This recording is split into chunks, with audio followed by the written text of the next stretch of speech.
ہم کو اپنی طلب سے سوا چاہیے، ہم کو اپنی طلب سے سوا چاہیے، ہم کو اپنی طلب سے سوا چاہیے، ہم کو اپنی طلب سے سوا چاہیے۔ اما بعد اعوذ باللہ من الشیطان الرجیم، بسم اللہ الرحمن الرحیم۔ بخاری شریف جلد اول کتاب الایمان،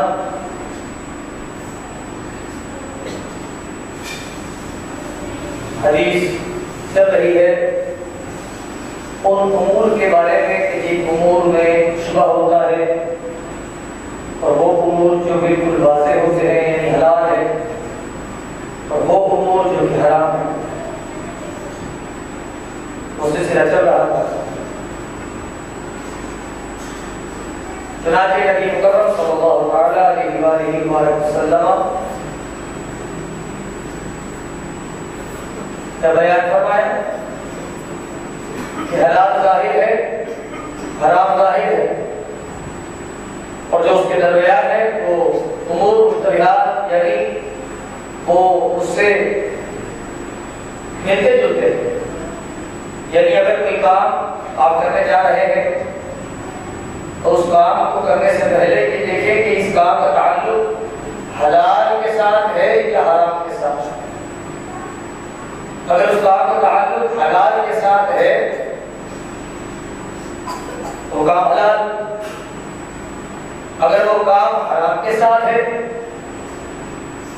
تو پھر وہ کام حرام ہے۔ اب اور آپ حضور غوث پاک رضی اللہ تعالیٰ عنہ کے وصال کے بعد آپ نے انتقال فرمایا۔ زمانہ ایک ہی ہے، غوث پاک کا زمانہ آپ نے پایا ہے، آپ کی ملاقات بھی ہوئی ہے غوث پاک سے، خواجہ معین چشتی رحمۃ اللہ علیہ کی ملاقات بھی ہوئی۔ تو اب اگر کوئی یہ کہے جناب یہ فاتحہ آ گئی ہے، بازارات میں لوگ جاتے ہیں، درود و سلام کھڑے ہو کر پڑھتے ہیں، شیرنیاں بڑھتی ہیں، قرآن خوانیاں ہوتی ہیں، میلاد مصطفیٰ ہوتی ہے، لوگ گھروں کو سجاتے ہیں، تو یہ سب جو ہے وہ حرام ہے۔ تو حضور علیہ السلام نے فرمایا کہ حرام ظاہر ہے، اور جو حرام کے قریب ہے وہ حرام ہے، حرام کے قریب ہے وہ حرام ہے۔ قرآن مجید فرقان حمید سورہ مریم کا آخری رکوع اللہ فرماتا ہے ان الذین آمنوا وعملوا الصالحات سیجعل لهم الرحمن ودا، کہ جو لوگ ایمان لائے، نیک عمل کرتے ہیں، اعمال صالحہ کیے، اللہ تبارک و تعالیٰ کا قریب ان کی محبت لوگوں کے دلوں میں ڈال دے گا۔ یہ اللہ کے اولیاء کی نشانی ہے، جو اللہ کے ولی ہوتے ہیں ان کی محبت لوگوں کے دلوں میں اللہ تبارک و تعالیٰ ان کے نیک اعمال کی وجہ سے ڈال دیتا ہے۔ مجھے بتاؤ کہ آج خواجہ کہیں نواز سے کون کر محبت نہیں کرتا،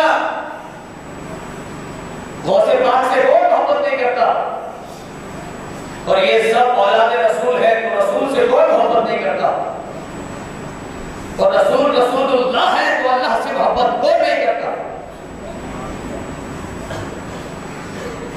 تو اب جب ان تمام کی اصل حق فضل حق کے سر کے رب حق سے ملتی ہے، اس کا مطلب یہ ہوا کہ یہ سب حلال کے قریب ہے۔ جب حلال کے قریب ہے تو حلال، ہاں حرام کے قریب کیا ہے میں بتا دیتا ہوں آپ کو۔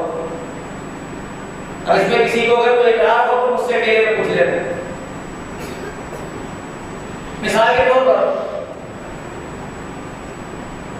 یہ جو قصیدہ بولا شریف عام طور پر یا نعتیں وغیرہ آپ سنتے اچھی بات ہے، سرکار کی سنت آنی ہے، لیکن بعض لوگ ٹپ کے ذریعے اس کو پڑھتے ہیں اور بڑے بڑے نامور نوٹ خواہ وہ بھی پڑھتے ہیں، جو پیسے کے لیے گانے پڑھتے ہیں نوٹ خواہ، وہ ناچنا نہیں ہوتے، نوٹ خواہ ہوتے، نوٹ خواہ، ان کو بولے پیسے دے کے آ جائے، کہیں بھی بلا دو کے آ جائے، اور وہاں بلا کے بولو لگے تو تیر بھی جیسی بلایا تھا، ان کو ایسے ذلیل کرو، یہ جو نوٹ کے پیچھے آتے ہیں نا ان کو ذلیل کرو، لیکن جو بغیر نوٹ کے جو سرکار کے سچے عاشق ہیں، جو حضور کی محبت میں نعتیں پڑھتے ہیں، ان کی عزت کرو، اور یہ نوٹ خواہوں نے بدنام کر رکھا ہے، ڈبہ پیروں کی تعریفیں کرتے ہیں، خام خواہ بلا وجہ داڑھی منڈوں کی تعریفیں کرتے ہیں، محفلوں میں بیٹھ کر کے بد مذہبوں کی تعریفیں کرتے ہیں، یعنی بد دینوں کی تعریفیں کرتے ہیں، پتہ ہے حاجی صاحب سے نوٹ ملیں گے، تعریف نہیں کریں گے تو نوٹ ہی دیں گے حاجی صاحب، یہ تو زمانہ دیکھا ہے ہم نے، کوئی سنی سنائی بات تو ہے نہیں، 30 سال کا عرصہ کم تو نہیں ہوتا، میرا تو تجربہ 30 سال دیکھا ہے میں نے یہ سب معاملہ۔ تو اب اگر میوزک کے ساتھ کوئی نعت پڑھی جائے گی، بانسری کے ساتھ کوئی ذکر اللہ کیا جائے گا، اس کو سننا حرام، تو کیسے؟ کیونکہ اس کا تعلق، اس ذکر کا تعلق، اس نعت کا تعلق بظاہر ایسی شے کے ساتھ جڑ گیا ہے کہ جو کہ مطلقاً سرکار علیہ السلام نے احادیث میں حرام فرمایا ہے، جسے بانسری ہے، بانسری اس کو مزامیر کہا جاتا ہے، اس کو بجانا یا سننا حرام، گٹار کی آواز ہے، میوزیکل جو بھی آواز ہے، ناچ گانا، ڈھول، یہ ساری آوازیں سننا حرام۔ اب اس کے ساتھ اگر اللہ کا ذکر کیا جائے یا اللہ کے اولیاء کا ذکر کیا جائے تو اسے سننا بھی حرام۔ کہہ دیتا ہوں یہ جو مروجہ قوالی ہے، مروجہ یعنی جو آج کل کے زمانے میں قوالیاں ہوتی ہیں ڈھول ڈھماکے کے ساتھ، ادھر تبچی بیٹھے ہوتے ہیں، ادھر وہ سائنٹی بیٹھے ہوتے ہیں اور وہ قوالیاں ہو رہی ہوتی ہیں، یہ سب حرام ہیں۔ اب جس چیز سے یہ لوگ یہ جائز ہے، ان کو پتہ نہیں ہوتا، ان کو پتہ نہیں، ان کے علماء اس کو جائز نہیں کہتے جو صحیح علماء ہیں۔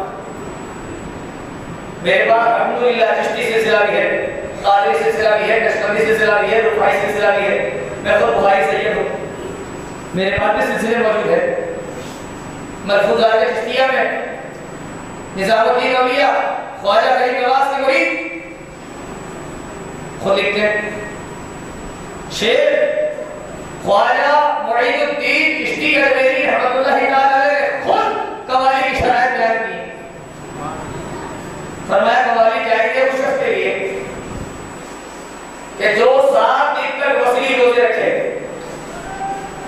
7 دن تک، یعنی مغرب کے روزہ نہ کھولے، مغرب آئی دوسرا روزہ توڑیے، نہ کھانا ہے نہ پینا ہے، اب رات گزرے گی، صبح فجر ہوگی، پھر دوسرا دن گزرے گا، پھر مغرب آئے گی، روزہ نہیں کھولنا، 2 روزے ہو گئے، پھر تیسرا روزہ جڑ گیا، اس کو کہتے ہیں وصلی روزہ، روزے سے روزہ جوڑنا۔ ایسے 7 روزے رکھے، 7 دن تک نہ کھانا ہے نہ پینا ہے، ایسے 7 روزے رکھنے کے بعد جنہیں قوالی کا شوق ہے اس کے ساتھ، اور پھر بہتان یہ لگاتے ہیں کہ خواجہ غریب نواز نے ہندوستان میں جب اسلام پھیلایا تھا تو یہ کیا تھا، معاذ اللہ، ایسا کچھ نہیں، یہ جھوٹ ہے، یہ سب اللہ کے اولیاء کبھی برا نہیں کر سکتے۔ آپ کو معلوم ہے محبوب الہی کہا جاتا ہے انہیں، علامت رسول کہا جاتا ہے، یعنی حضور علیہ السلام کی اہل بیت کی وہ نشانی خواجہ اجمیر۔ اچھا 7 دن کے روزے رکھنے کے بعد جب 7 دن کے روزے پورے ہو جائیں تو ان روزداروں کو، روزہ داروں کو بیچ میں بٹھاؤ، ایک طرف خود مسلم بہترین قسم کی اشیاء کھانے والی، خوب اچھی اچھی اعلیٰ قسم کی ڈشیں بنا کے رکھو اس طرف، اور ادھر رکھو قوالی کا سامان۔ اب یہ روزدار کہاں بیٹھے؟ بیچ میں۔ اگر ان کی طبیعت اندر سے قوالی کی طرف مائل ہوتی ہے، تو ان کے لیے قوالی کرنا چاہیے. سمجھ آ گئی بات؟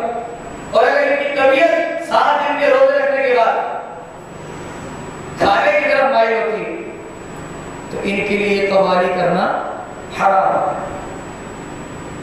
سمجھ آ گئی بات؟ یہ ملفوظہ چشتیہ میں لکھا ہے قاعدہ، کیونکہ 7 دن کے روزے رکھنے کے بعد وہ اس کیفیت اور اس مقام پر پہنچ جائیں گے، ایسی وجدانی اور ایسی الہامی کیفیت انہیں آ جائے گی کہ وہ اس دنیا سے اتنے بے خبر ہو جائیں گے اور اللہ کی محبت میں اتنے گم رفتہ ہو جائیں گے کہ انہیں ڈھول تاشے اور اس سے اس کی جو لذات ہے اس سے یہ بالکل مبرہ اور بری ہو جائیں گے، اور اس کے ذریعے جب انسان گناہ کرتا ہے تو اس سے بالکل پاک و صاف ہو جائیں گے. اب ان کے دل میں اس کا خطرہ نہیں گزرے گا، بس اب انہیں اللہ کی یاد ہی چاہیے، تو اللہ کی یاد میں وہ جو کچھ کریں گے ان کے لیے وہ جائز ہوگا. جیسے مجذوب ہے، مجذوب اللہ کا بندہ نیک یہ بھی ولایت کے درجے، تو مجذوب گالیاں دیتے اپنے قریب کسی کو اٹھاتے نہیں ہیں، کیونکہ جب وہ ریکوسٹار کر رہے ہوتے ہیں تو ان پر اللہ کی تجلی آتی ہے، اور اس اللہ کی تجلی کے ذریعے ان کے جو عقل جو دنیا کو دیکھنے اور جو دنیا داری کو پرکھنے کا جو ایک معیار ہوتا ہے وہ ڈیمیج ہو جاتا ہے. وہ ڈیمیج ایسے ہو جاتا ہے کہ اللہ کے نور کی تجلی پڑتی ہے ان کے اوپر، تو بس اس کے بعد پھر ان کے منہ سے جو نکلتا وہ ہو جاتا ہے، پھر وہ جس کے لیے جو دعا کر دیتے ہو جاتا ہے. مجذوب آج بھی ہے. الحمدللہ میں نے بھی مجذوب سے ملاقات کی ہے، اور وہ سید تھے یا رسول تھے، آج دنیا میں بظاہر نہیں ہے، پردہ پردہ میں. میں نے ان سے ان کی زیارت بھی کی ہے، انہوں نے مجھے چائے بھی پلائی، انہوں نے مجھے ماشاءاللہ برکتوں سے نوازا، اور بہت اعلیٰ درجے کے وہ تھے، وہ مجذوب تھے. تو مجذوب بھی اب گالی دے تو حرام ہے. حضور نے فرمایا کہ گالی دے کر قیامت کے دن اس کے منہ سے ایسی تعفن اٹھے گی کہ دوستی پریشان ہو جائے گا، وہ کہے گا یا اللہ پہلے عذاب میں مبتلا تھے، کہ تم نے کون سے عذاب میں مزید ڈال دیا. لیکن مجذوب کیونکہ اس کا جو عقلی پردہ ہوتا ہے، جو دنیاوی اعتبار سے ہوتا ہے، وہ اللہ کی تجلی کی وجہ سے وہ ایک طرح سے اس پر زد پڑ جاتی ہے، تو اسے سمجھ میں نہیں آتا، اسے پتہ نہیں ہوتا کہ وہ بول کیا ہے.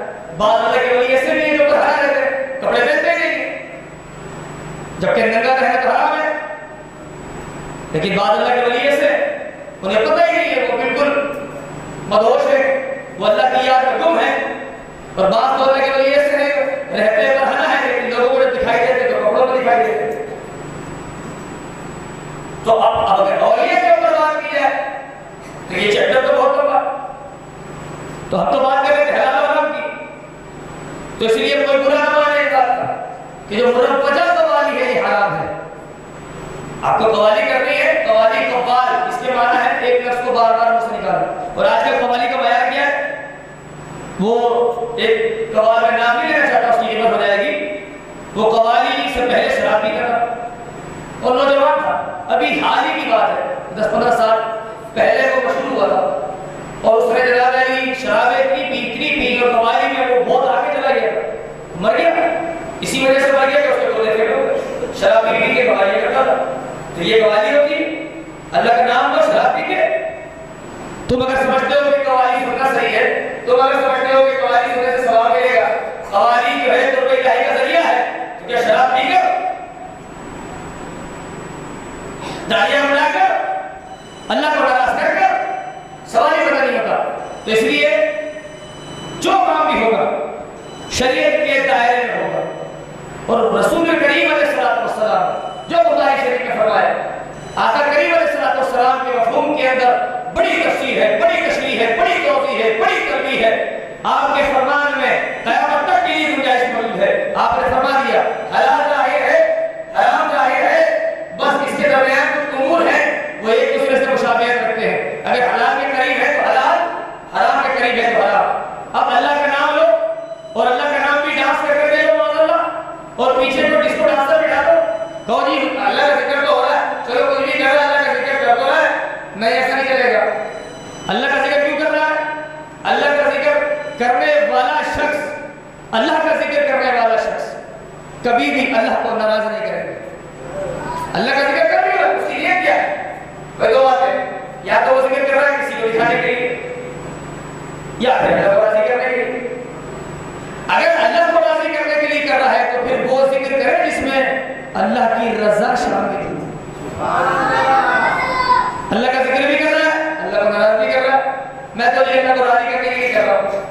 اللہ کا احسان کر رہا ہے، بولے وہ تو کچھ نہیں کرتا، چلو کر تو رہا ہے، وہ تو کرتا ہی نہیں ہے، چلو گانے کے ساتھ ہی کر رہا ہے، اس نے تو کبھی بھی وہ تو گلوکار ہے، چلو اس نے قصیدہ خدا پڑھ دیا ذرا میوزک میں پڑھ دیا تو کیا ہو گیا؟ نہیں وہ کچھ ہو گیا بھائی، کیوں ایک دفعہ کیوں کیا تم نے ایسا؟ حضرت بشر حافظ رحمۃ اللہ تعالیٰ علیہ ساری زندگی شراب کی نشے میں دھت رہتے تھے، ایک دفعہ گزر رہے تھے راستے سے، شراب کے نشے میں تھے، نیچے ایک کاغذ نظر آ گیا، اس پر لکھا تھا بسم اللہ الرحمن الرحیم، آپ نے اٹھایا اسے چوما اور اونچی جگہ اس پہ اتر لگایا، اونچی جگہ رکھ دیا اور جا کے شراب کھانے میں بیٹھ گئے۔ دروازہ بجا، شراب کھانے میں سے بلایا گیا، بشر کو بلاؤ۔ بشر آئے، کیا بات ہے؟ کہا اللہ کا پیغام لے کے آیا کہ اللہ نے تمہیں ولایت دے دی ہے۔ وہ کیسے؟ میں تو شرابی ہوں، شراب کے نشے میں ہوں، مجھے کیسے ولایت مل گئی؟ کہا جب تم نے ابھی نشے کی حالت میں کاغذ اٹھایا تھا نا، اللہ کا نام کی تم نے تعظیم کی تھی۔ سنیو تعظیم، سیکھو تعظیم، تعظیم بھول گئے ہم۔ اللہ کا ذکر تو سبھی کرتے ہیں، اللہ کی تعظیم کوئی نہیں کرتا۔ ارے بڑے بڑے مولوی اللہ کے نام کی تعظیم نہیں کرتے یار، لکھتے کتابوں میں اللہ جھوٹ بول سکتا ہے، نہیں لکھتے؟ بتا نہیں آپ لوگ بڑے بڑے مولوی اللہ کے نام بول کر کے، جھوٹ بول کر، جھوٹا چندہ کر کے، جھوٹی مسجدیں بنا کے کاروبار چمکاتے ہیں، اپنا مسجدیں بیچ دیتے ہیں۔ مولویوں میں یہ سب لوگ موجود ہیں، ہمیں معلوم، ہم جانتے ہیں، یہ نہیں کہتے کہ ہم دودھ کے دھلے تھے، لیکن جب اللہ سے ڈرتے ہم نے ایسا کوئی کام کیا نہیں، لیکن معلوم سب ہے، یہ نہیں کہ صرف مولوی شروع کے بعد سب برے ہوتے ہیں، انسانوں میں سب طبقوں کے اندر اچھے برے سب جگہ ہوتے ہیں۔ 5 fingers are not equal، 5 انگلیاں برابر نہیں ہوتی۔ سمجھ میں آئی آپ کی بات؟ تو مشر حافظ نے یہ بات سنی کہ میں نے تو اللہ کا نام ایک بلند جگہ پر رکھ دیا تھا، اللہ کو اتنا پسند آیا، تو فرمایا کہ بس آج کے بعد شراب کھانے کو توبہ ہے، آج کے بعد شراب نہیں پیئیں گے۔ آپ شراب کھانے سے نکلے اور نکلنے کے بعد آپ نے غسل کیا، اور غسل کرنے کے بعد آپ نے اللہ سے توبہ کی، معافی مانگی اور آپ بات کرتے۔ اللہ نے آپ کو اتنا بڑا مقام عطا فرمایا کہ آپ اتنی دیوانگی کی حالت میں آ گئے تھے کہ آپ پیر میں چپل نہیں پہنتے تھے۔ آپ اسی لیے حافی مشہور ہو گئے، حافی کہتے ہیں ننگے پیر چلنے لگے، تو یہ ننگے پیر چلتے رہتے جب تک یہ زندہ رہے، اس وقت تک ان کے راستے میں کبھی کسی جانور نے لید نہیں کی۔ ایک دفعہ ایسا ہوا کہ کسی بندے نے دیکھا کہ گدھے نے جو ہے کسی جگہ پر راستے میں لید کر دی، اس نے اس لید کو دیکھا اور ایک دم اس کے منہ سے بے ساختہ نکلا کہ ایسا نہ ہو کہ کہیں بشر حافظ کا اتفاق تو نہیں ہو گیا، کیونکہ جب تک وہ زندہ تھے ان کے زمانے میں تو کبھی بھی ایسا نہیں ہوا کہ کوئی جانور جو ہے وہ لید کر دے۔ تو اب جب تحقیقات کی گئی تو پتہ چلا واقعی حضرت بشر حافظ رحمۃ اللہ تعالیٰ کا انتقال ہوا۔ یہ اس نے عقل دی ہے کہ یہ بشر حافظ، جانور کو کس نے عقل دی ہے؟ جانور کو کس نے بتایا کہ یہ اللہ کا ولی ہے، اس نے پیر میں چپل نہیں پہنی ہے، اور جانور اور سارے جانوروں کو معلوم چل گیا کہ بشر حافظ کبھی ادھر ہے، کبھی ادھر ہے، کبھی کدھر ہے، تو جانوروں کو کس نے بتایا کہ بشر حافظ کہاں ہے؟ جانوروں کے پاس یہ کدھر سے آ گیا؟ تم تو اللہ کے نبیوں کے علم کے پیچھے پڑے رہتے ہو، تم تو اللہ کے اولیاء کے علم کے پیچھے پڑے رہتے ہو کہ اللہ کے ولی کو علم ہے یا نہیں ہے، اللہ کے نبی کو علم ہے یا نہیں ہے۔ میں تم سے پوچھتا ہوں، بشر حافظ کی زندگی کا علم جانوروں کو کس نے دیا؟ ان جانوروں کو علم کس نے دیا؟ تو جب اللہ تبارک و تعالیٰ جانوروں کو علم دے سکتا ہے کہ بشر حافظ زندہ ہے، خبردار راستے میں لید نہ کرنا، تو وہ اللہ کے اولیاء جو اس کے اپنے بندے ہیں انہیں بھی علم دیتا ہے اور انبیاء کو بھی علم دیتا ہے۔ تو اس لیے میرے آقا کریم علیہ السلام نے فرمایا وَبَيْنَهُمَا أُمُورٌ مُشْتَبِهَاتٌ لَا يَعْلَمُهُنَّ كَثِيرٌ مِنَ النَّاسِ، اکثر لوگ نہیں جانتے ایسی باتیں کہ جو مشتبہات سے تعلق رکھتی ہیں۔ ابھی چیپٹر ختم نہیں ہوا لیکن درس کا وقت ختم ہوا. اس سے آگے ہم چلیں گے انشاءاللہ اور آگے بتائیں گے کہ اس شبہات سے بچنے والے کون ہیں اور جو بچتے ہیں اس کی نشانیاں اور علامات کیا ہیں, اس کے فوائد کیا ہیں, اور جو نہیں بچتے اس کے نقصانات اور اس کی علامتیں اور اس کی عذابات کیا ہیں. انشاءاللہ اللہ کریم سے دعا ہے کہ جو پڑھا اس پر عمل کرنے, اس پر پہنچانے, اس پر عمل کرنے کی